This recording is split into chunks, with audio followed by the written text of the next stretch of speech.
백윤규 산자부 장관 영장이 발부되었을 때 굉장히 대통령이 격노했다고 하셨잖아요. 대통령이 격노를 누구한테 화를 내겠습니까? 민정수석밖에 없어요. 민정수석한테 당신 검찰 출신이라면서 말이야. 이거 영장 청구하는 그것도 못 막냐고 강하게 질책을 했을 가능성도 있죠. 근데 민정수석이 영장 청구를 막으려면 방법은 수사에 개입하는 수밖에 없거든요.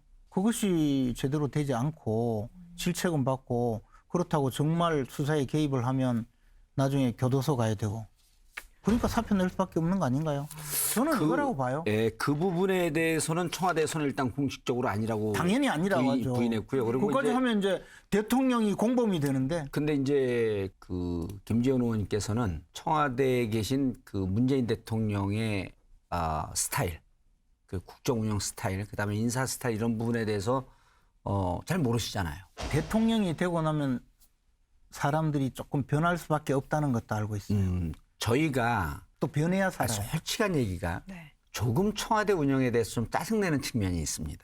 어떤 면인데? 뭐냐면 대통령께서 항상 어떤 일을 추진할 때 적법한지 검토하라가 이게 입에 뱉습니다.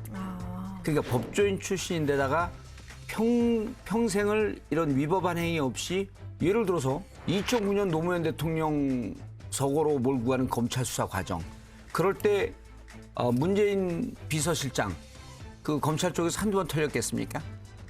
티끌도 안 나오지 않습니까? 그러니까 이분이 그 대통령이 돼서 이렇게 바뀐다라고 할지라도 이분의 운영 스타일이나 정치 스타일이 있는 거예요. 그래서 안에 계신 분들 수석도 그렇고 비서관들도 그렇고 너무 법조인처럼 행동한다. 이게 좀 불만 요소였는데 지금도 그런 게 바뀌지 않습니다. 그러니까 예를 들었고 백 장관 구속영장 청구했을 때 이런 건 있었겠죠. 언론도 일부 보도가 됐는데 대통령의 공약사항인데 그런데 만약에 공약사항일지라도 이것이 적법하지 않다라고 하게 되면 문재인 대통령은 받아들이는 스타일입니다.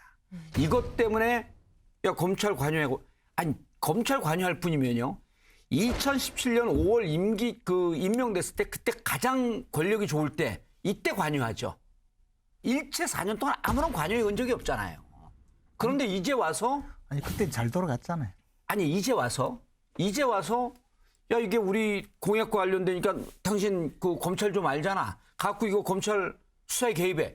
이런 얘기를 할 스타일이 아니잖아요. 그건 아시잖아요. 인정할 거 인정하셔야죠. 그래서 제가 보기에는 이런 부분에 대해서 오비락으로 소설 쓰긴 좋지만 실질적인 내용은 대통령의 국정 철학과 충돌한 게 아니고 그래서 우리가 처음에 강훈식 의원도 그러고 저도 그러고 뭐라 그러냐면 이상한 현상이다 이거는. 근데 이상한 현상은 세상에 꽤 많아요. 백윤규 장관에 대해서 대로하셨다 이러는데 그것도 사실은 대통령의 스타일을 떠나서 만약에 그랬다면 그것을 구속영장 치기 전에 즉 수사 단계에서 그런 것들을 이야기하는 게 맞겠죠. 저는 그런 사실도 사실이 아니라고 생각합니다만 이미 여러 차례 백윤규 장관뿐만 아니라 거기 관계자들이 다 조사를 검찰에 받으러 다녔거든요. 그러면 그때 이미 뭔가를 사실 뭐라고 하던 이야기라도 한다면 그때 했어야지 구속영장을 쳤으니까 대로했다. 저는 이것도 약간 난센스하다. 그러니까 즉 대통령의 원칙에도 맞지 않고 또 그렇게 했을 가능성도 개연성도 주장을 전제한다 하더라도 앞뒤가 좀 맞지 않는다고 보기 때문에 그런 건 좀 설득력이 좀 떨어진다 봅니다.